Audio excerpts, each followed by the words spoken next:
Alright everybody, and we are finally back following week 1 of the 2023 National Football League season. And today I wanted to try to start, this could probably be a weekly trend for us where we could just go through all 32 teams here and do a little power rankings. I know it might be a little bit controversial because there really is no rhyme or reason to this. There is no scientific way to determine power rankings, but that's the fun in it. It's something that's entirely subjective, something we can debate, and I like to think the format for this is probably going to be, I guess if I had to compare it to anything that is sort of established, it'd probably be like the college football rankings every week. And I'm not really a huge college football fan, but I am very familiar with how their ranking system is conducted. So basically, a loss isn't necessarily like the end all be all. It's not going to throw a team way down on this list, but it's more so about how teams win and how teams lose. And generally speaking, if teams go head to head, especially the prior week, that team will likely be ahead of the team they defeated, if that makes sense. So we'll jump right into it here, and we'll start out with number 32. And number 32 gonna have the Arizona Cardinals. Now, with Arizona, they definitely had the lowest expectations coming into this season. We knew this, whether it was with the video that I made on Arizona or just looking at the season predictions I did. I have Arizona projected to finish 1-16 this year. Arizona is likely going to be near the bottom of the standings, if not at the bottom of the standings this year, especially following the moves they made leading up to the regular season. Pretty much just picking Josh Dobbs up off the street and naming him their starting quarterback. So in week 1, they do lose 16-20 to the Washington Commanders at FedEx Field, and really nothing remarkable here. Josh Dobbs, just 132 yards passing, no touchdowns, no picks. James Conner leading the way rushing with 62 yards on 14 carries, no touchdowns, and not really much else of note besides that. This was a game they absolutely could have won, and if they were able to win this, maybe they would have found themselves somewhere other than 32, but this seems like a place that they were pretty much destined for, as long as they lost week 1, which they did. So, moving on to 31, won't waste too much more time on Arizona. And at number 31, I know this one definitely could be controversial. We have the New York Giants, and I know New York was a playoff team last year, and they're definitely a team that has hopes of making it back to the postseason this year. But as of Tuesday, September 12th, they are the only team in the National Football League still waiting to get points on the board. They lost 40-0 week 1 to the Dallas Cowboys in just absolutely disheartening fashion on their home turf. Home turf, have to note that for the New York Giants, not home grass, not home field. But Daniel Jones was just under siege this entire game. He goes 15 of 28 for 104 yards, 0 touchdowns, 2 interceptions.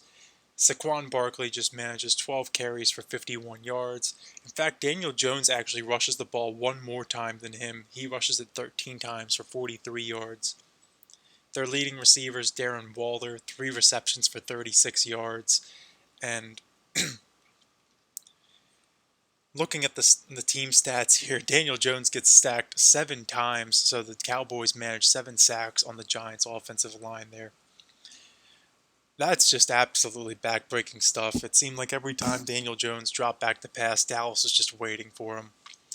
And I know not every game is going to be up against that vaunted Dallas Cowboys defense, but the Giants are going to have to figure something out here, because if this is a sign of things to come, it's going to get ugly very quickly. Luckily for them, they play the 32nd ranked team on these power rankings next week in the Arizona Cardinals, so perhaps a chance for them to turn things around. But my gosh, looking at their schedule after that, it goes San Francisco, Seattle, Miami, and Buffalo. That's an uphill battle for the Giants, so They better win next week against Arizona, or they could be staring down 0-6 potentially. So now looking at number 30, and at number 30, I'm going to have to go with the Tennessee Titans. And I know this is another team that potentially has playoff aspirations, but like I said in the Tennessee video I did, this is kind of a team that's stuck in neutral right now, and it definitely showed week one against the New Orleans Saints, another team that, while I think they will have a good roster this year, I don't think their future is very bright either. And looking at the Tennessee Titans here, gotta start with the quarterback play. I think Ryan Tannehill, he probably had the worst week out of any quarterback in the National Football League. Probably even worse than Daniel Jones, honestly. But we're not talking about that because Tennessee was in a close game. They lost 15-16 to the New Orleans Saints. And this wasn't in prime time. This was a 1 o'clock game. So Ryan Tannehill, though, as I mentioned, 0 touchdowns, and Tennessee as a whole gets 0 touchdowns. They get that 15 points by way of 5 field goals, so 0 touchdowns. I believe besides the New York Giants and the Cincinnati Bengals, they were the only 3 teams that didn't score a touchdown last week. On the ground, the mighty Derrick Henry, 15 carries for 63 yards, no touchdowns. So even Derrick Henry really isn't striking too much fear into that Saints defense, which, well, not a bad unit. I wouldn't say they're one of the scarier units in the National Football League. Then at receiver, they have DeAndre Hopkins leading the way with 7 catches for 65 yards, 0 touchdowns. Really wasn't impressed overall with Tennessee here. Just very meh performance against what was a very beatable opponent. If they're not able to beat the New Orleans Saints there week one, I know it was on the road. I have a very difficult time seeing them making this AFC playoff picture. And looking at their upcoming schedule, it goes Los Angeles Chargers at home next week, then on the road at Cleveland, and then home against the Cincinnati Bengals. They could very well be staring down 0-4 here. And I do have a difficult time seeing them winning this AFC South, and definitely have a difficult time even seeing them making the AFC playoff picture. So with that being said, we'll move on to 29. And at 29, we'll actually stay in the AFC South, and we're talking about the Houston Texans. So this was CJ Stroud's first career start, and it really didn't go too well, but I mean, I guess it could have gone worse. They were playing a team, the Baltimore Ravens, that was certainly better than them, and the scoreboard showed that they lost 25-9. But all things considered, CJ Stroud didn't play bad. Yeah, he was 28 of 44, 242 yards, no touchdowns, no picks. So for week one as an NFL starter against John Harbaugh and the Baltimore Ravens, you take that. And that's really something to build on. I think Houston this season is all about turning the page and starting a new era. And this was not the worst way to start a new era. Definitely could have been better. That's why they're at 29 here, but not the worst thing in the world either. Then on the ground, Dameon Pierce leading the way, 11 carries, 38 yards, 0 touchdowns. And then receiving, they actually had Nico Collins leading the way with 6 catches for 80 yards and no touchdowns. So if we recall back to that Houston video, we were discussing who was going to be that guy to step up for the Houston Texans to be CJ Stroud's #1 weapon. As of right now, it looks like it might be Nico Collins, perhaps even Robert Woods, but he definitely has a nice quantity of receivers there. And then even Will Anderson Jr. getting a sack on defense. So I'd like to see that in his first start. So moving on now to number 28, and we'll actually have another rookie quarterback here. This is the Carolina Panthers with Bryce Young, and they played a division opponent, the Atlanta Falcons, and they lost 24-10. And this game was actually tied going into the fourth quarter at 10-10. So Carolina was absolutely in this one, and for a week one start for Bryce Young, wasn't the prettiest thing. He was 20 of 38, 146 yards, 1 touchdown, 2 picks, but I kind of had a feeling that Bryce Young was going to struggle a little bit out of the gate. Any rookie quarterback will. So looking at that NFC South, if it's potentially going to be wide open this year, Yes, I think Carolina might be the weakest team right now coming out of week one. However, come season's end, would not be surprised at all if we're talking about the Carolina Panthers as being in the mix for that divisional title, and certainly in 2024, I think that'll be the case. But rounding things out in week one here, leading rusher Miles Sanders, 18 carries, 72 yards, 0 touchdowns, and through the air, Hayden Hurst, the tight end, was actually their leading receiver. He has 5 receptions, 41 yards, and 1 touchdown, so really not a ton doing through the air, but Carolina was able to hang around, as most teams do in divisional games. And I do think that this is a team that's going to grow throughout the course of the season and really going to start to come into their own. They're going to buy into Frank Reich's culture, going to start to really master his offense. And come season's end, would not be surprised if we're talking about Carolina being in the mix for this division title and maybe even winning this division. So then now at 27, and this is actually a team that I was very high on going into the 2023 campaign and just absolutely came crashing down in week one, and that's the Pittsburgh Steelers. And granted, they went up against a very, very strong San Francisco 49ers team and just a stacked roster, as we know. They lose 30-7 at home, and really just looking at the stats here for the Pittsburgh Steelers, Kenny Pickett, I mean, this was a bad day, I guess you could say. They do ask him to throw the ball 46 times, though. He's 31 of 46, 232 yards, 1 touchdown, 2 interceptions. So I guess that's a bad day, but you're asking him to throw the ball 46 times. What do you expect against that San Francisco defense? And they really don't have much of a ground game here at all. They only rush the ball 10 times. Najee Harris has the most of those with 6 attempts for 31 yards and no touchdowns. Allen Robinson leads the way through the air with 5 catches for 64 yards. Should note here that Deontay Johnson did suffer an injury and he might be sidelined for quite a bit of time, so keep our eyes on that situation as it progresses.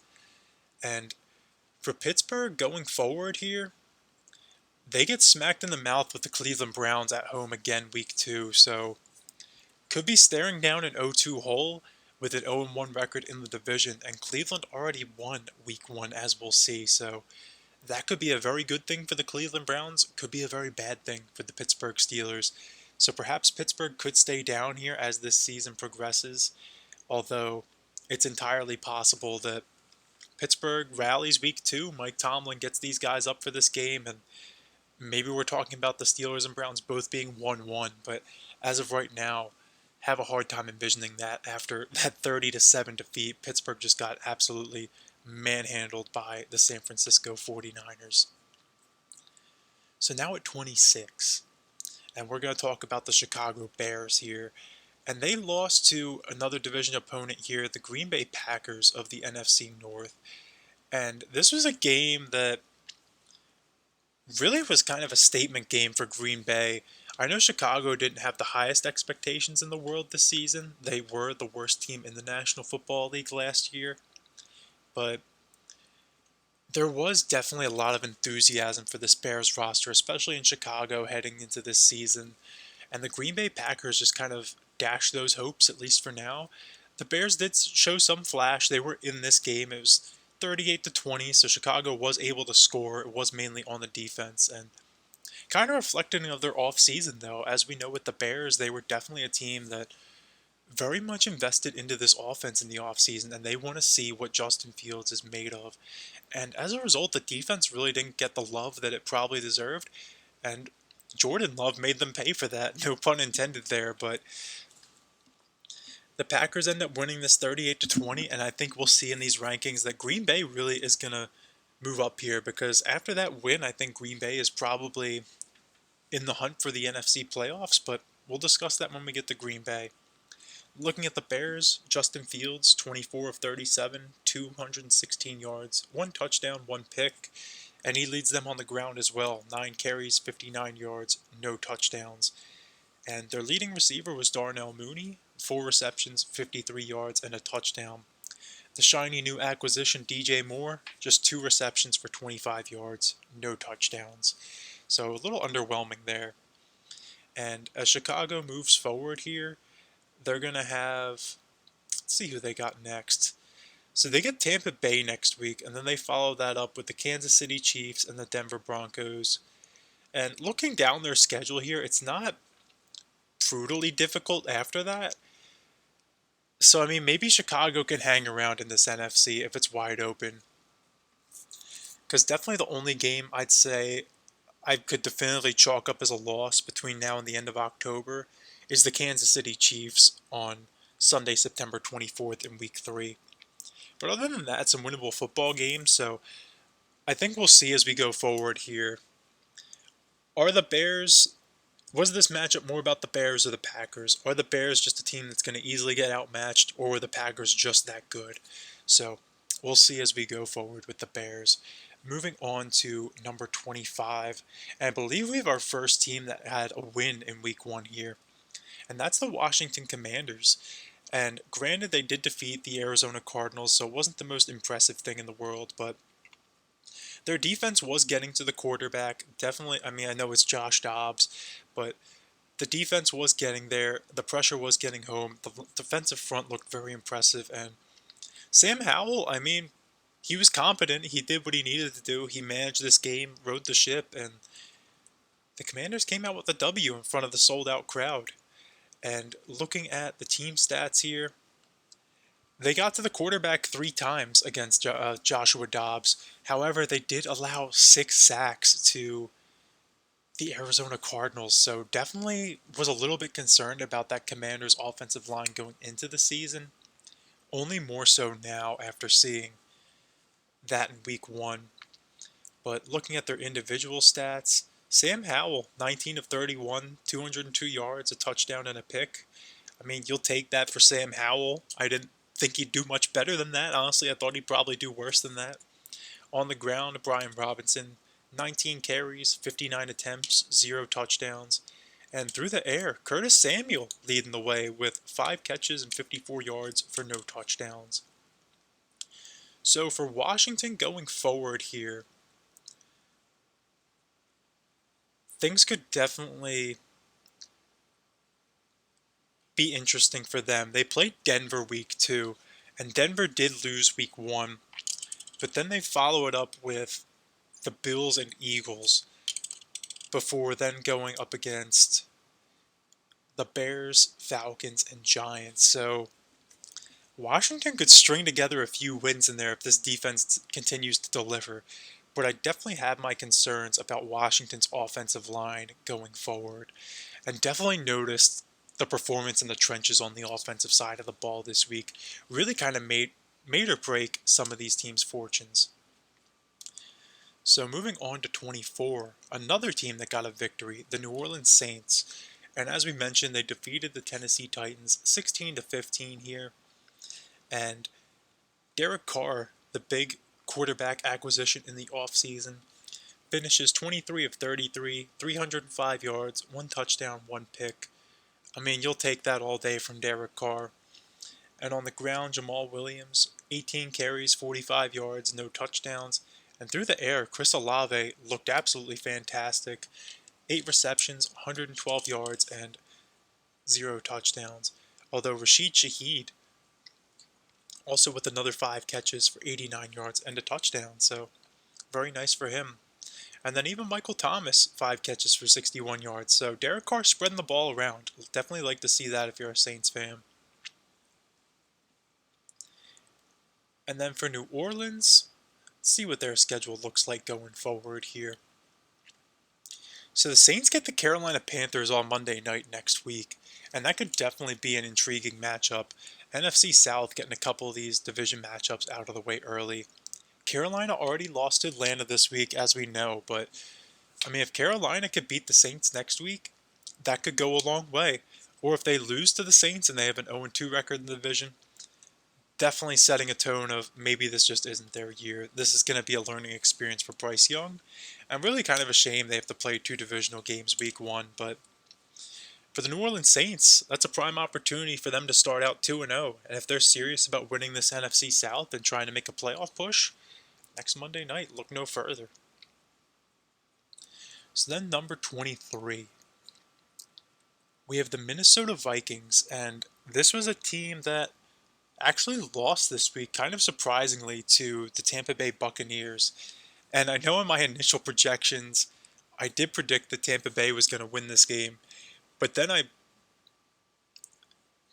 sort of reverse course on that, if you will, in the Tampa Bay video. I think that was the only game through the entire team prediction series that I actually changed my course on firmly, and it was Tampa Bay and Minnesota. I said, you know what, I'll take it back. Minnesota's going to win, and they end up losing by 3. So for Minnesota, this was a close game through and through, and definitely took some rallying on Tampa Bay's behalf for them to win this matchup. But looking at Minnesota's stats, Kirk Cousins definitely has a solid game. 33 of 44 for 344 yards, 2 touchdowns and a pick.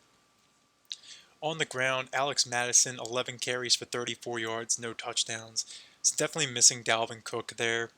And then through the air, Justin Jefferson just doing his thing. 9 receptions for 150 yards and no touchdowns. And even the rookie Jordan Addison getting involved. 4 catches for 61 yards and a touchdown.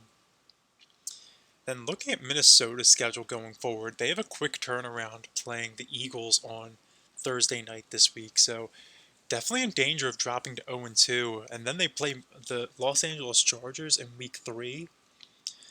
And then the Kansas City Chiefs in week 5 with the Carolina Panthers sandwiched in there in week 4. So Minnesota needs to be careful because after dropping that game to Tampa Bay, wouldn't be completely unheard of if this team started out 1-4. So if we're talking about, every year teams make the playoffs, are going to miss the following year, there's going to be some turnover essentially in that playoff picture. Could definitely be the New York Giants in the NFC this year. Could probably be the Minnesota Vikings too. Both of those teams looking very vulnerable after week 1. So I'd be interested to see how things progress for Minnesota as we move along here. Then at number 22, and this was a team that battled this week and honestly impressed me more than I kind of anticipated. I really didn't have high expectations for this team at all, but they really laid it all out on the line this week in a divisional game, and that was the Indianapolis Colts. And Indianapolis ends up losing 31-21 to the Jacksonville Jaguars, but they were leading after 3 quarters at home, and their defense absolutely came to play here. They got to Trevor Lawrence 2 times, and I know that doesn't look fantastic on paper, but they did get a fumble recovery as well. They did get an interception as well, so they were very much in this game. And looking at their individual statistics here, Anthony Richardson, 24 of 37, 223 yards, 1 touchdown, 1 pick. And then he has another 10 carries on the ground as well for 40 yards and a touchdown. So pretty impressive stuff from Anthony Richardson in a debut game, but he does end up getting injured and leaving this one. Gardner Minshew has to finish things out. So we'll see what the status is on Anthony Richardson going forward, but hope he's in good health because he definitely looked every bit the part in his first game. And honestly, out of the 3 rookie quarterbacks, Young, Stroud, and Richardson, to my surprise, Richardson was probably the one that looked the most impressive. And Michael Pittman led the way receiving. He had a big day, 8 receptions for 97 yards and a touchdown. So for Indianapolis moving forward, they're going to go up against the Houston Texans week 2. So we have CJ Stroud versus Anthony Richardson potentially if he's back and healthy. But then they get hit with the Baltimore Ravens and the LA Rams to follow that up. So definitely a bit of a difficult schedule here for the Indianapolis Colts. But hey, Jacksonville was supposed to be a tough game too, and they hung right with them. So definitely intrigued to see if this could be a potential, maybe not necessarily a sleeper team in the AFC, because I do have my doubts about them making a legitimate playoff push. But I could definitely see this being a team that plays spoiler down the line to some other teams in the AFC playoff picture. And maybe their time will come next year. At number 21, this is a team that played another divisional game, and honestly, I felt like this is one they should have won, but they just didn't for whatever reason. And the funny thing is, if they won this game, they would have been in sole possession of first place in their division. But they just couldn't get it done, and that's the Denver Broncos. They lose 17 to 16 at home to the Las Vegas Raiders, and this is really just a slog of a game. Um, wasn't really surprised that it went like that, but I thought Denver was just going to have a little more firepower than what they did. So Denver, Russell Wilson, granted, looked better than last year. 27 of 34, 177 yards, 2 touchdowns, no picks. On the ground, Javonte Williams, 13 carries for 52 yards and no touchdowns. And in the air, the leading receiver was actually Samaje Perine, the backup running back, 4 receptions for 37 yards and no touchdowns. And I know Jerry Jeudy was not healthy for this game, and that definitely could have been a potential difference maker for the Denver Broncos. But as of right now, they're 0-1 and really could have been a prime opportunity for them to jump out the first place in the AFC West, since both the Kansas City Chiefs and Los Angeles Chargers lost at home. But also have to note, Denver did allow 2 sacks while the Raiders didn't allow any, so not the end of the world. They allowed 2 sacks, but they couldn't get to the opposing quarterback either, and that's definitely not very encouraging. So looking at their schedule moving forward, they play the Washington Commanders week 2, and if the Raiders are getting pressure on Russell Wilson, I think Washington could have a big day against that Denver Broncos offensive line. Then they go up against that high-powered Miami offense in week 3, so could definitely be interesting for Denver here. Almost a bit of a must-win next week at home against the Washington Commanders, because if they drop that, I have a difficult time seeing them beating Miami in week 3. They could be staring down 0-3. So then moving on to number 20, and we'll stay with the same matchup with the Las Vegas Raiders. I think out of all the teams that won last week, I think this is the first team. Oh, I'm sorry, we also had the New Orleans Saints on here. This is the second team that won their matchup that we were discussing, and really wasn't a very convincing win. Much like the Saints, it was a 1-point victory. They didn't even score 20 points. And looking at this from the Raiders' perspective, Jimmy Garoppolo's 20 of 26 in his Raider debut, 200 yards, 2 touchdowns, and a pick. I mean, you'll take that. It's a pretty standard Jimmy Garoppolo stat line. Josh Jacobs on the ground, 19 carries for 48 yards, no touchdowns.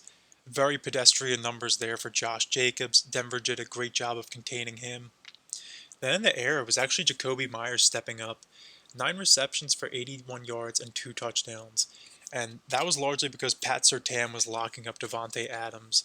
He has 6 receptions for 66 yards, no touchdowns. So like I said, wasn't very impressed with Vegas here, and despite that fact, the Vegas Raiders are in sole possession of first place in the AFC West somehow, some way. I know it's just 1 week, but didn't think they would ever really be in this spot at all this season. So looking at their schedule moving forward, they go at Buffalo, home against Pittsburgh, at the Chargers, home against Green Bay, and New England. So that could definitely be a pretty difficult stretch there. Wouldn't be surprised, honestly, if they drop all of those games. I really wouldn't. But who knows? Maybe this Raiders team just has some weird magic to them this season where they're going to pull out these tough victories. Didn't think they were going to beat the Denver Broncos week 1, but here we are. The Raiders are 1-0, 1-0 record in the division. Great a place to start as any. So, middle of the pack as of right now, but could widely vary as these weeks go on. Number 19. Another team that played a divisional game this week. Seemed like there were a lot of these going on in the National Football League. And this was a playoff team last year, and they were really expected to win this game at home, but for whatever reason, they just didn't, and they lost in pretty convincing fashion, too. And that's the Seattle Seahawks. So for Seattle, they lose 30-13 to the Los Angeles Rams at home, and they were up 13-7 at the half, but then they allow 23 unanswered points in the second half, and they score 0 points in the second half. Geno Smith, 16 of 26, 112 yards, 1 touchdown, no picks. Not a bad performance, but they didn't really ask him to do much. On the ground, Kenneth Walker, 12 carries for 64 yards, no touchdowns, and DK Metcalf's the leading receiver with 3 receptions, 47 yards, and a touchdown. Should note here too, Tyler Lockett exits this game with a head injury, potential concussion, so could potentially open up some opportunity for Jackson Smith and Jigba going forward, but yeah, definitely not good news for the Seahawks. And one thing about this game that definitely stands out to me, time of possession. The Los Angeles Rams held possession for nearly 40 minutes at 39 minutes and 23 seconds, while the Seattle Seahawks had just 20 minutes and 37 seconds of possession, nearly double. So, kind of hard to win ball games when you don't have the ball. And Seattle didn't have the ball for much of this game at all. Um, so I don't know if that's more about the Rams just having great clock management or the Seahawks having poor clock management. But the Seahawks are coming back week 2 on the road against a Detroit Lions team that is riding high, to say the least. And we will discuss Detroit much later in this video because that looked like a team on a mission last week. So if Seattle wants to maybe make a statement of their own, a win next week would be a great place to do that.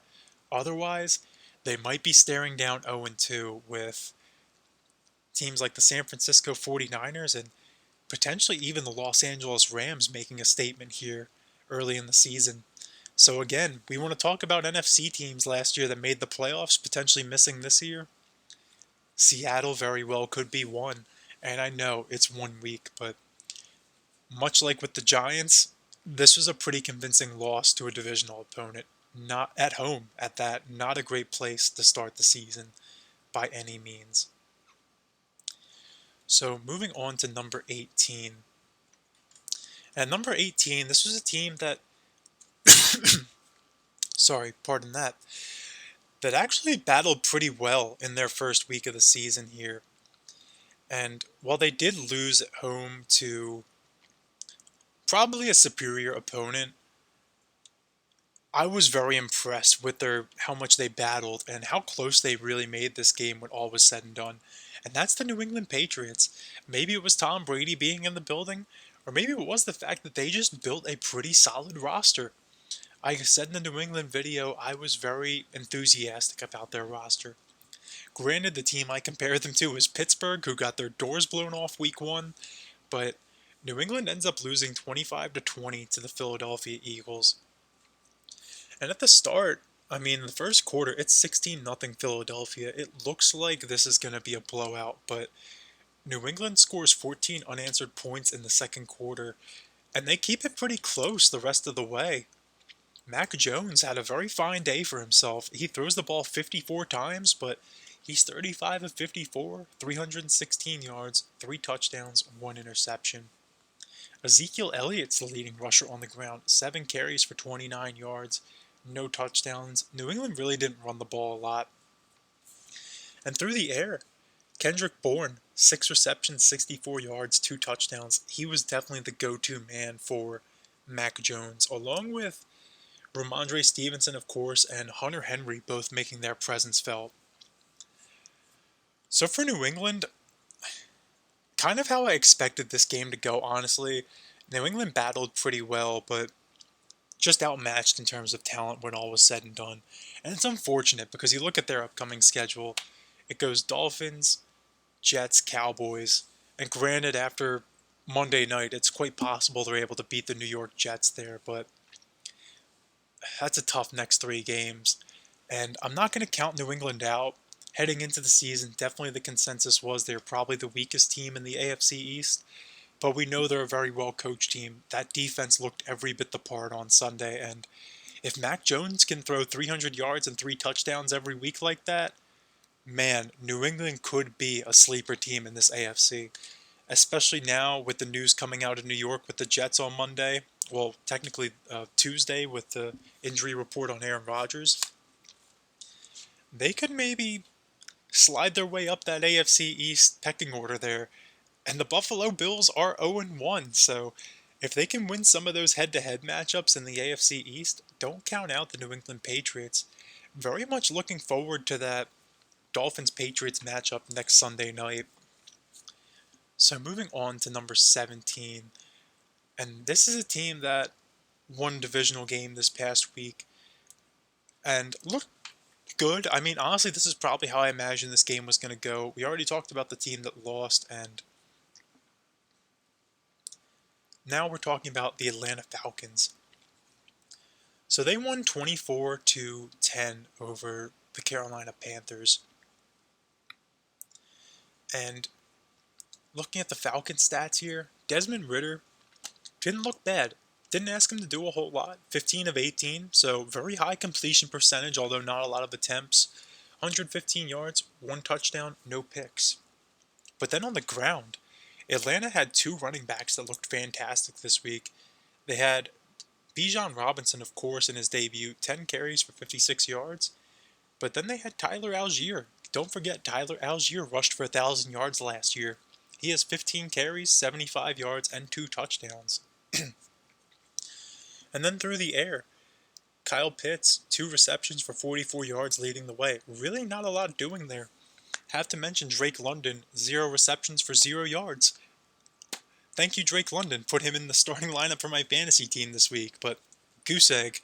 It's alright though, still got the win, but shaking off some week 1 rust, I suppose. So not really too much to say with Atlanta here. This is a pretty evenly matched game, probably more so than the score shows. Desmond Ridder did what he needed to do. The running backs definitely stole the show on Atlanta's offense. That offensive line looked every bit the part. And they forced Bryce Young into some mistakes, and that ultimately was costly for the Carolina Panthers. The Falcons start out 1-0, tied with 2 teams actually in that NFC South. So 3 out of the 4 teams in the NFC South started out 1-0. Who would have thought that, while the AFC West has just 1 team that's 1-0? But now moving on to 16, and we are now officially in the top half of the league, and we are staying in the NFC South with the Tampa Bay Buccaneers. And as you recall, this was my pick to win the NFC South this year, and I know a lot of people said Tampa Bay was going to be last place in the NFC South this year. This was the Saints division to lose. Don't sleep on Atlanta. Maybe Carolina makes some noise. But no, Tampa Bay comes out and they defeat the Minnesota Vikings 20-17 in week 1. And hats off to Baker Mayfield, because if there's one thing I could say watching this game, Baker Mayfield wanted this. He wanted that win. He was playing with a lot of heart. And I hate to say things like that because you can't measure heart or grit, whatever word you want to use, but Baker Mayfield was playing tough out there on Sunday. He wasn't afraid to take some hits, wasn't afraid to throw the body around, hitting Patrick Peterson with the stiff arm. Love to see it. He was active both through the air and on the ground. So he ends up 21 of 34, 173 yards, 2 touchdowns, and no interceptions. I mean, you take that. You take that all day if you're Tampa Bay, especially for how little they're paying him. You will take that every single time. And then on the ground, again, this was my concern with Tampa Bay heading into the season. They were the last place rushing team last year, but Rachaad White leading the way, 17 carries for 39 yards, averaging just 2.3. And Baker Mayfield, 8 carries for 11 yards, so really not much of a ground game there. Mike Evans leads the way receiving, 6 receptions for 66 yards and a touchdown. Chris Godwin, another 5 for 51. So those two definitely stepping up, and if Baker's able to utilize those two, maybe these guys can win just enough games, because this defense did not miss a beat from last season. They held that high-powered Vikings offense of Justin Jefferson, Jordan Addison, TJ Hawkinson to just 17 points. If they're able to hold that team to 17 points, all right, that's a blueprint to win. All Baker Mayfield has to do is score 20 points, and that is exactly what he did this Sunday. I didn't think Tampa Bay was going to be an amazing team this year, but if they were going to win football games, this was the exact fashion they were going to win them in. So their upcoming schedule, they are home against Chicago, at home for the next 2 games actually. At home against Chicago, then Monday night against Philadelphia, then on the road against the New Orleans Saints. So definitely that Saints game on October 1st, if they could win that, they could very well be in the driver's seat for this NFC South. So I warned you, don't sleep on the Tampa Bay Bucks. They have a lot of talent still, even though number 12 no longer plays for them. Then now at number 15, and this one could definitely be very controversial, but this is, like I said, think back to like the college football power rankings, how they sort of do their thing. When you have a team in the top 10 that loses a game, well, maybe they'll find themselves in the mid-teens, especially when you lose the game in embarrassing fashion to a rival like this team did, and that's the Cincinnati Bengals. And before you throw something at your phone or your computer screen or write an angry comment, just hear me out. Cincinnati, if we're doing this just based off of how the playoffs shake out, they are still right on the borderline of being a playoff team. 14 teams make the playoffs. They're right here at 15, and Cincinnati did have a couple rough starts the last 2 years as well. This is nothing new to them. And yes, Joe Burrow is still recovering from an injury. So it is entirely possible that when we look back at this at the end of the season, this might be the lowest they end up on the power rankings. I think it's really only up from here. I don't see how they have much of a more devastating loss than 24-3 against the Cleveland Browns. Yes, you heard that right. They lost 24-3 to the Cleveland Browns. And a lot of my concerns with this game definitely shown through here as well. Myles Garrett absolutely had a day against Joe Burrow and that offensive line. He ends up with, I mean, just one sack, but he was making his presence felt. And Joe Burrow just did not have a lot of time, and that one sack was very impactful. That was in the fourth quarter. Cincinnati's going for it on fourth down inside their own 20. And when that sack happened, you knew the game was over. Cleveland loves to run the ball. They have a fantastic offensive line. They play well with the lead, and that's exactly what they did that fourth quarter. They just milked that clock and suffocated the Cincinnati Bengals, to be frank. Joe Burrow finishes 14 of 31, 82 yards, no touchdowns, no picks, so not even 100 yards. And think about all the quarterbacks you mentioned so far that crossed 100 yards. Bryce Young in his first, I think all three of the rookie quarterbacks in their first game had more yards. Desmond Ridder, Sam Howell have more yards than Joe Burrow, so definitely brighter days ahead for the Bengals. Joe Mixon leads things on the ground, 13 carries for 56 yards, no touchdowns, and Jamar Chase is the leading receiver with just 5 catches and 39 yards. T. Higgins, goose egg, 0 catches, 0 yards. So for the Bengals, things have to get better, right? But, I mean, in week 2, they get smacked the Baltimore Ravens at home. So we have 2 very intriguing matchups in the AFC North next week. The Bengals going up against the Ravens and the Steelers and the Browns. We could potentially see all 4 of these teams 1-1. We could potentially see one team establish themselves as the lone team in first place at 2-0, while there's 2 teams at 1-1 and one team at 0-2. Or maybe we see the Baltimore Ravens and the Cleveland Browns jump out to a 2-0 record with the Bengals and Steelers at 0-2, with the Bengals potentially staring down an 0-2 record in the division. And while, yes, the Bengals have had slow starts before, losing 2 divisional games is big, especially when the teams they lost to, the Browns and Bengals, are potentially starting out 2-0. Because if those teams remain competitive come season's end, the Bengals won't have the tiebreakers they'll need to win the AFC North, and their only route into the playoffs is going to be through the wild card if they end up making the playoffs at all. And I know it's week 1. I don't want to sit here and say the Bengals are going to miss the playoffs, but they just have to be careful is all I'm saying. And don't underestimate the importance of this matchup with the Baltimore Ravens next week. Luckily, it will be at home, so they'll at least have their home crowd on their side this time around. And now at number 14, and this is another team that is going to be pretty controversially ranked here, but they did lose last week. And this was the Buffalo Bills, who just played on Monday night to the New York Jets. And Buffalo lost 22-16 in overtime. Buffalo was hanging with them. But for a team like the Bills, this was very unimpressive by their standards. Josh Allen just all over the place. 29 of 41, 236 yards, 1 touchdown, and 3 picks, plus a lost fumble. So four turnovers for Josh Allen. You're not going to win ball games that way. Granted, the New York Jets laid their hearts out on the field in this game, or on the turf, excuse me, so don't want to discredit Buffalo here in any way, but James Cook leads them on the ground, 12 carries and 46 yards. Definitely relieving to see that it's not Josh Allen leading them on the ground. But then through the air, Stephon Diggs, 10 receptions, 102 yards, and a touchdown. But then the gap between him and the number 2 receiver, Gabe Davis, at 32 yards. So that's a 70-yard difference.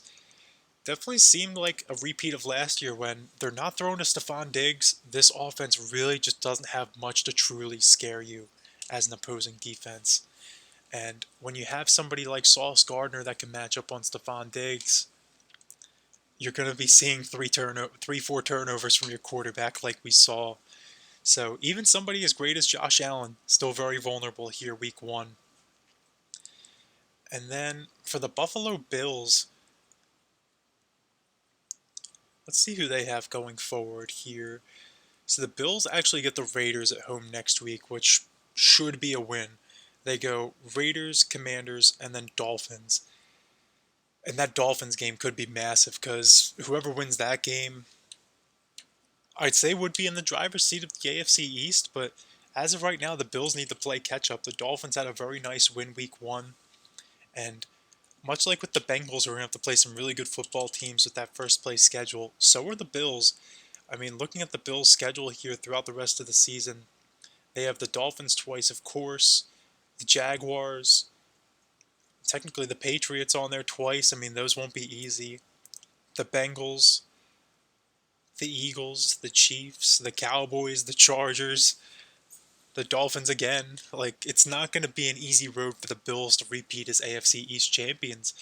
And definitely wonder if one of those other 3 teams could step up, because right now I think all 3 of those teams are in a good spot and definitely feeling good coming out of week 1. The only one we discussed so far was New England, but I think they have a lot to feel good about as well. I know a lot of people are going to say the Jets season's over after what happened to Rodgers, but they still beat the Buffalo Bills even though Rodgers didn't play that 99% of that game. So can't discredit that at all. That was still a really gutsy win on the New York Jets' part. And we will talk about them shortly. I know some people might think Buffalo should still be ahead of the New York Jets, but the New York Jets won that football game, so I'll give them the edge. Now at number 13, and this was a team I've already mentioned I'm very excited about, but one that I think could probably sneak into this NFC playoff picture by the end of the season, and that's the Green Bay Packers. So for Green Bay, they had a nice win last week, 38-20, and one that I don't think is really getting mentioned that much. Seeing a lot of people gush about the 49ers win, and of course the Cowboys win, the Cleveland Browns win. But this is one I don't really see getting mentioned too much. The Packers defeating the Bears 38-20. Maybe because it was the Bears and they were the last place team last year, but Jordan Love, I mean, if there was any doubt about what he's capable of in his first start, 15 of 27, 245, 3 touchdowns, no picks. Honestly, I could sit here and say Jordan Love might have had the best week out of any week 1 quarterback in the National Football League. It really was pretty close to a flawless performance. Running back Aaron Jones leads the way on the ground with 9 carries, 41 yards, and a touchdown. And he's also the leading receiver, 2 receptions, 86 yards, and a touchdown.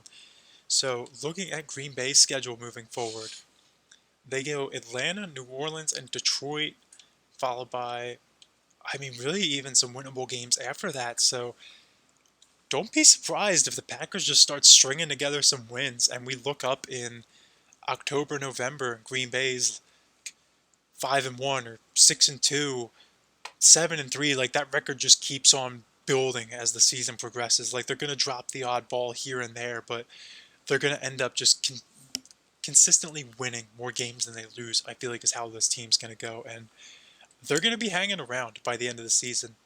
Like Tampa Bay, even though they lost their star quarterback, still have a great roster there. And yeah, they missed the playoffs last year, but they were right there. They had a winning record, or actually, I'm sorry, I believe they were 8-9, but right around 500. And the 3 years before that, they were considered a front runner in the NFC. So definitely not counting out the Green Bay Packers. Then now at number 12, and here is Green Bay's former quarterback's current, maybe now former team as well, and that's the New York Jets. And like we said when we talked about the Buffalo Bills, the Jets win 22-16 in overtime. Jets looked absolutely tremendous out there. Um, yes, unfortunately, Aaron Rodgers, after all that hype in the offseason, the Hard Knocks special, um, all the shots of Aaron Rodgers out in New York City, all the media pumping him up. And I mean, even the fans, I know like myself, I was very excited to see Aaron Rodgers in a different uniform. Seems that the football gods had other plans. He tears his Achilles after just 4 plays, and at age 39, going on age 40, he's already been ruled out for the 2023 campaign. Certainly questions whether that might be it for Aaron Rodgers.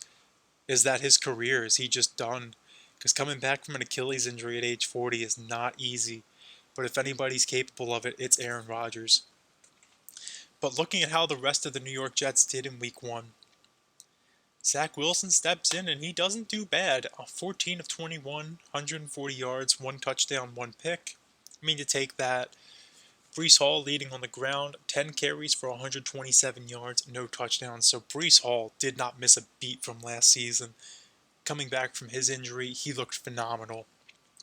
And then through the air, Allen Lazard, 2 receptions for 46 yards leading the way. Though have to mention Garrett Wilson, 5 receptions, 34 yards, and already the catch of the year for a touchdown to really help the Jets out in the fourth quarter there. So things don't get much easier for the New York Jets, though. They come right back next week against the Dallas Cowboys, then follow that up with the New England Patriots and the Kansas City Chiefs. So, man, as great as that Jets team rallied in week 1 against the Bills, 3 very difficult matchups coming their way heading up, and we'll really see what this team's made of over the course of September here to see, are they more than Aaron Rodgers? Because they weren't a bad team last year, and we're really just kind of seeing now an evolution of that team from last year. Not really the major shakeup like we thought it was going to be. Now with Zach Wilson back at the helm, it is more of a natural progression from last year. Many of these players still in place. So now we're at number 11, and this was a team that had a convincing win last week over a divisional opponent, and that being the Los Angeles Rams. And this was a team that a lot of people kind of just left for dead this summer. I'll admit I was one of them. Definitely did not see this game coming where they just dominate the Seattle Seahawks with the 12th man watching 30-13. And from an LA point of view, like I said, they nearly doubled the Seahawks' time of possession, but then when they did have the ball, Matthew Stafford, 24 of 38 for 334 yards. No touchdowns, no picks, but then Kyron Williams on the ground, 15 carries for 52 yards and 2 touchdowns leading the way.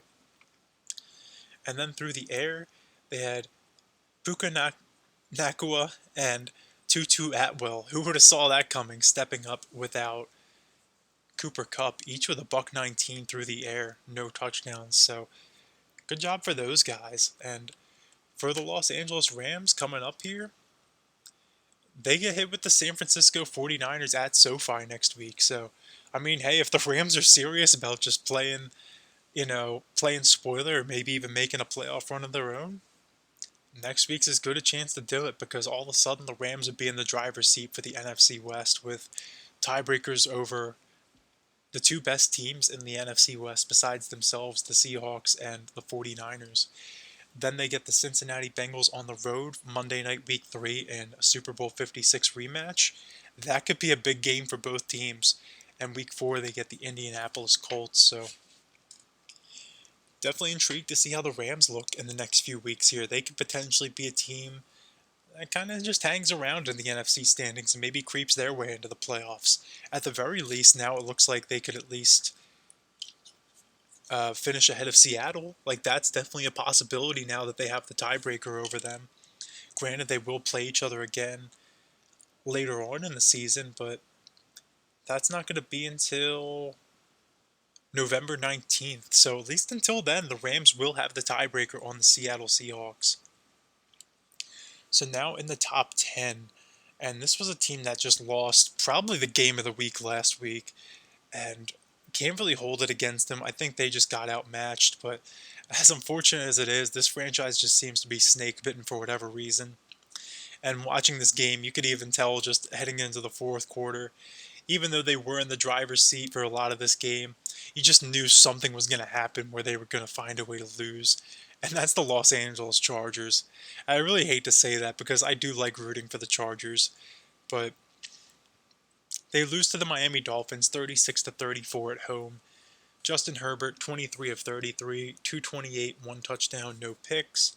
Austin Eckler picking up right where he left off, 16 carries, 117 yards, and a touchdown. Had a bit of an injury scare, but he returned.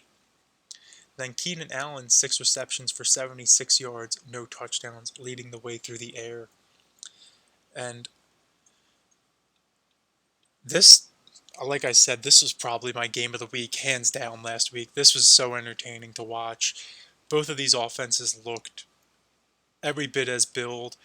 And for the Chargers coming up, they get the Tennessee Titans next week. So they go from playing that electric Miami offense to a team that scored 5 field goals last week. So definitely like the Chargers' chances there. Then they follow that up with the Vikings and Raiders. So definitely going to be a lot of opportunity for the Chargers to turn things around. They could very well end the first 4 weeks with a 3-1 record still.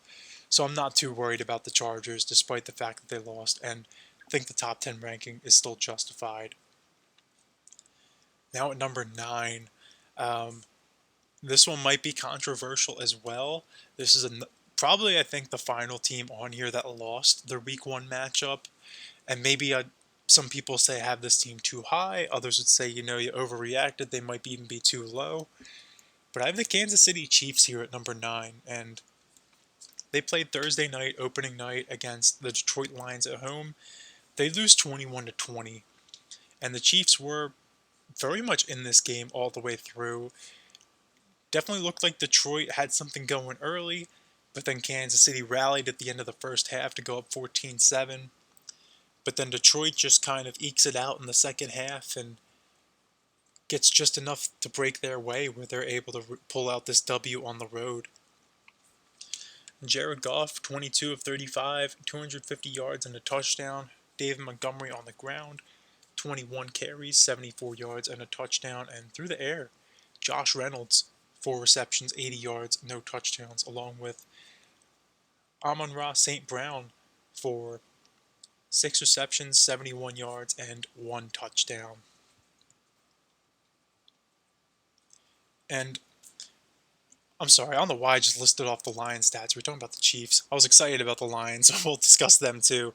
But for Patrick Mahomes, 21 of 39, 226, 2 touchdowns and a pick. And he leads them on the ground as well, 6 carries, 45 yards, no touchdowns.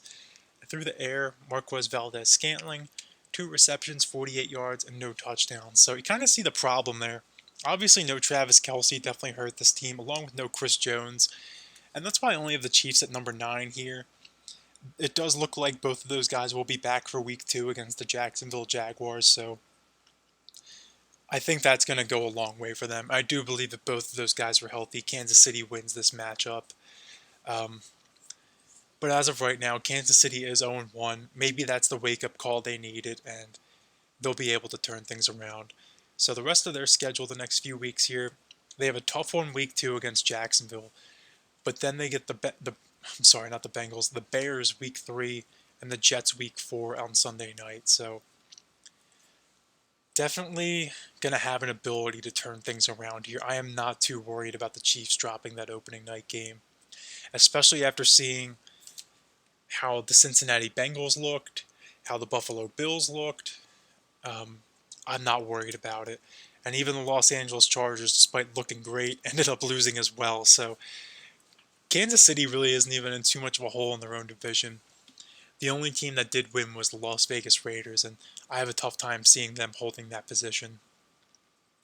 So then at number 8, we do have the aforementioned Jacksonville Jaguars, and they defeated the Indianapolis Colts 31-21 in week 1. and they were trailing for a good portion of this game, even heading into the fourth quarter, but they rallied to get a victory. Trevor Lawrence looked pretty good, 24 of 32, 241 yards, 2 touchdowns and a pick, and I believe a fumble as well.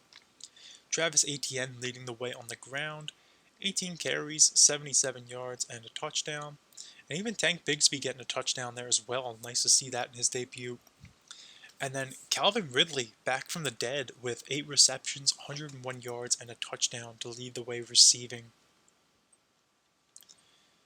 So Jacksonville definitely showed they could fight through some adversity here, and coming up for them, they get the Kansas City Chiefs, as we mentioned. That could very well be the game of the week in week 2. Um, that being a rematch of the divisional round last year. And then they follow that up with the Houston Texans and Atlanta Falcons. So who knows if Jacksonville is able to pull off a victory against Kansas City? Maybe we're talking 4-0. And even if they lose, I think a good chance they still end up 3-1. So now at number 7. And this team probably could have been higher if they just had a little bit more convincing of a victory, but here I'll go with the Philadelphia Eagles. And they did win just 25-20. Not overly concerned here. New England played them really well as I expected, but definitely not the statement kind of week 1 win that we'll see with some of these teams coming up, but still hanging around in the top 10. And as these weeks go on, they're going to definitely have their fair share of blowout wins as well, I'm sure. So definitely room to grow, but as of right now, I have them at number 7. Not really too worried. Jalen Hurts, 22 of 33, 170 yards and a touchdown. Kenneth Gainwell, 14 carries for 54 yards, no touchdowns, and through the air. And A.J. Brown, almost called him Antonio Brown, 7 receptions, 79 yards, and no touchdowns. So not overly worried about the Eagles. This was a pretty neck and neck game, all things considered, and that's to be expected with a Bill Belichick coach team. And for the Eagles coming up, they have a quick turnaround on Thursday night against the Minnesota Vikings. Then follow that up on a Monday night game against the Tampa Bay Bucks before coming home again against the Washington Commanders. So definitely 3 very winnable games there. And despite the kind of rocky win week 1, this could very well be a sign of things to come for the Eagles. So then at number 6, this was a team that had a pretty convincing win week 1, granted over sort of an inferior opponent, but they just simply took care of business, and you can't really fault them for that. And that's the Baltimore Ravens.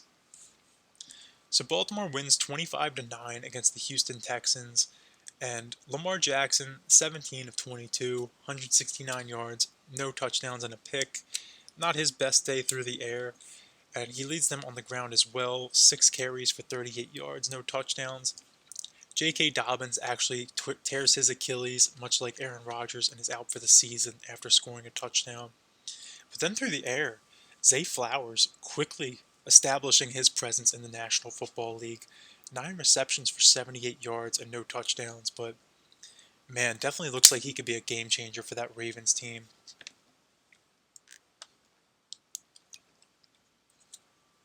And for the Ravens coming up, big matchup week 2, like we mentioned, against the Cincinnati Bengals. Then they follow that up with the Indianapolis Colts, and then week 4 against the Cleveland Browns. So entirely possible we're talking about that week 4 matchup between the Browns and Ravens being one where both teams are 3-0, and whoever wins that game has the inside track for the AFC North, excuse me.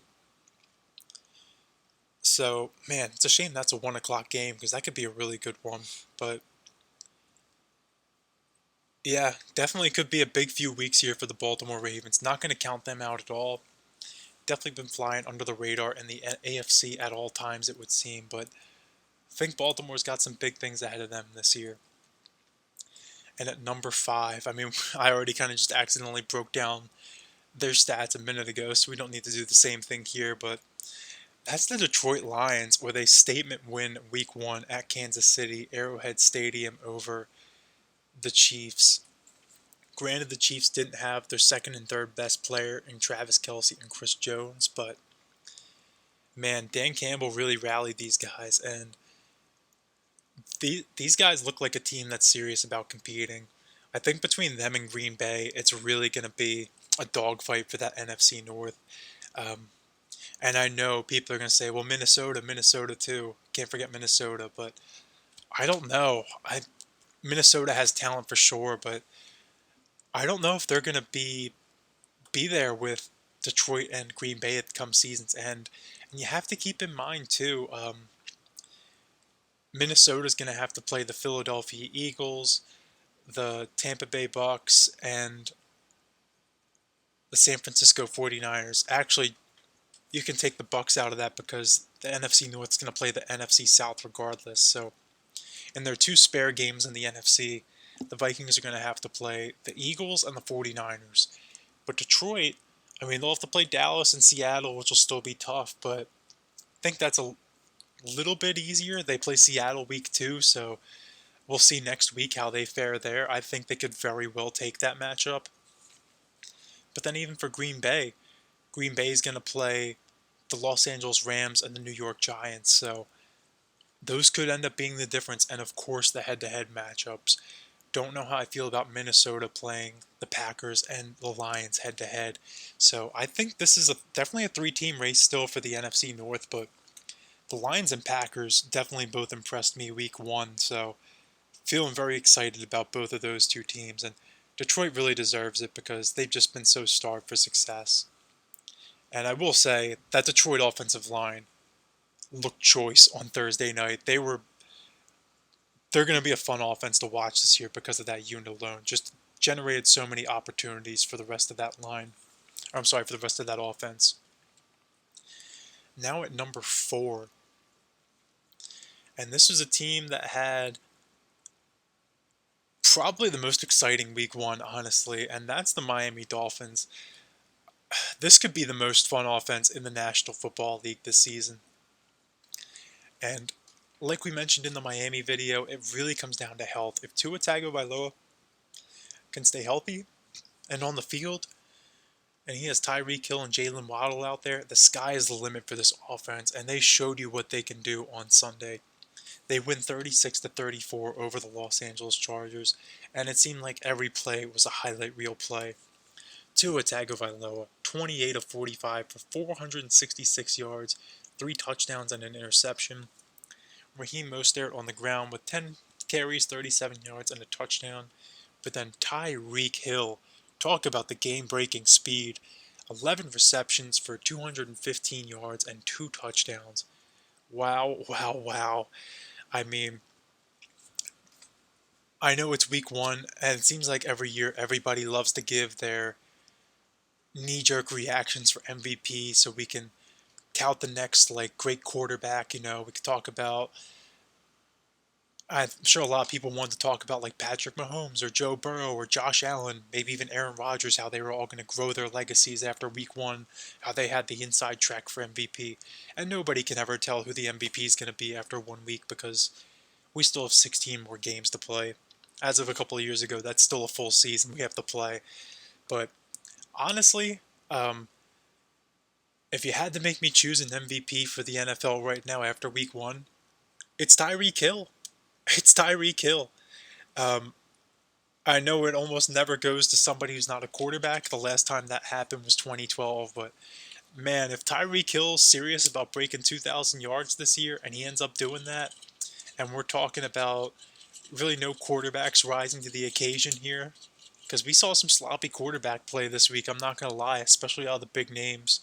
Uh, Looking at Burrow and Allen especially, not really encouraging stuff, but Tyreek Hill, man, I have to just say it again, 11 catches, just 11 catches, 215 yards, 2 touchdowns, averaging 19 and a half yards per reception. So that's like that 20 yards is like that threshold, I would say, of like what's a big play in the National Football League. And nearly every time this guy caught the ball, it was 20 yards. So props to Tyreek Hill. And looking at the Dolphins' schedule going forward, huge Sunday night matchup against the New England Patriots week 2, followed by the Denver Broncos week 3, and another huge matchup against the Buffalo Bills week 4. I have to just say, like, personally, the Dolphins are probably the team I'm rooting for in the AFC East now.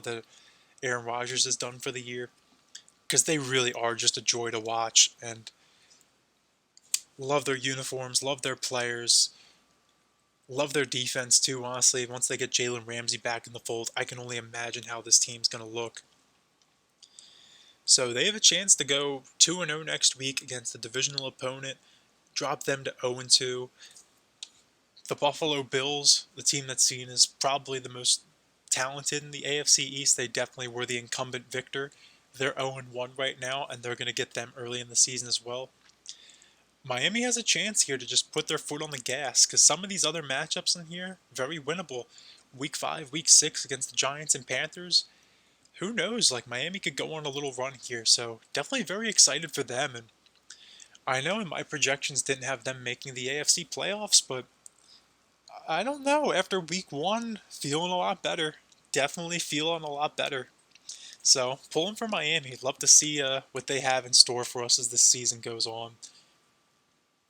Number 3, and this team, wow, they knew this was a big game heading into Week 1, and they just delivered on all fronts.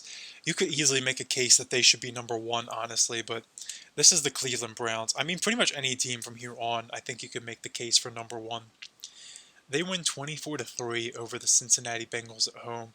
The dog pound was rocking, and looking at the individual stats here, Deshaun Watson, 16 of 29, 154 yards, 1 touchdown, 1 pick. Nick Chubb, 18 carries, 106 yards, no touchdowns. Elijah Moore leading the way receiving 3 receptions for 43 yards, but that really wasn't the story. The story was this defense. And it's funny because the defense really didn't get that many sacks. They only end up with, I believe, 2 sacks. Let me double check that. Yeah, they only get to Joe Burrow twice. So, not really sacking him a lot there, only 2 times, but they forced the Bengals into 10 punts, which is massive. A lot of 3 and outs for the Bengals. The Bengals only get 6 first downs the entire game, just 2.6 yards per play. Yeah, the Browns just delivered on all fronts and really played right into their game plan. Stop the Bengals on defense, run the ball on offense, take up the clock, force them into a hole early and often. And then once they got that 4th down stop in the 4th quarter, you knew it was over. You knew the Browns are going to eat some more clock, punch in another touchdown, and just run away with this thing. And they have a massive game Week 2, as we mentioned, against the Pittsburgh Steelers, and probably an even bigger one Week 4 against the Baltimore Ravens with the Tennessee Titans in between. So, good chance the Browns start out 3-0 here, and then they go Ravens 49ers. They win those 2 games, the schedule opens up again after that. So, wow, Cleveland, this could really be a team that breaks out in the AFC. If we're talking about who's going to step up with Aaron Rodgers now injured with the Jets, maybe the Jets aren't the Super Bowl contender that we once thought they would be. Still think the Jets are going to be a good team, but think the Browns could step up, and definitely with some other good teams starting out 0-1, Bills, Bengals, Chargers, Chiefs. There's an opening there, and Cleveland could very well be the team to seize that opening. So excited to see Cleveland potentially go on a run in the AFC. And now at number 2, this was a team that had a very dominant performance Week 1, kind of just picked up right where they left off last season, and a lot of people were very high on this team last season, all the way up until the NFC Championship game, and I think a lot of people just jumped right back on that bandwagon this week after Week 1, and that's the San Francisco 49ers. They win 30-7 over the Pittsburgh Steelers, a team that, I mean, I know I certainly thought Pittsburgh was going to be a good team this year. I think a lot of people thought the same thing. But Pittsburgh just gets shellacked by the 49ers here. The 49ers hold them to just 7 points, force them into 2 interceptions. And looking at the individual stats here, Brock Purdy, 19 of 29, 220, 2 touchdowns, no picks. Love to see that. Christian McCaffrey, 22 carries, 152 yards and a touchdown. Brandon Ayuk, potentially establishing himself as the #1 option on this offense. 8 receptions, 129 yards, and 2 touchdowns.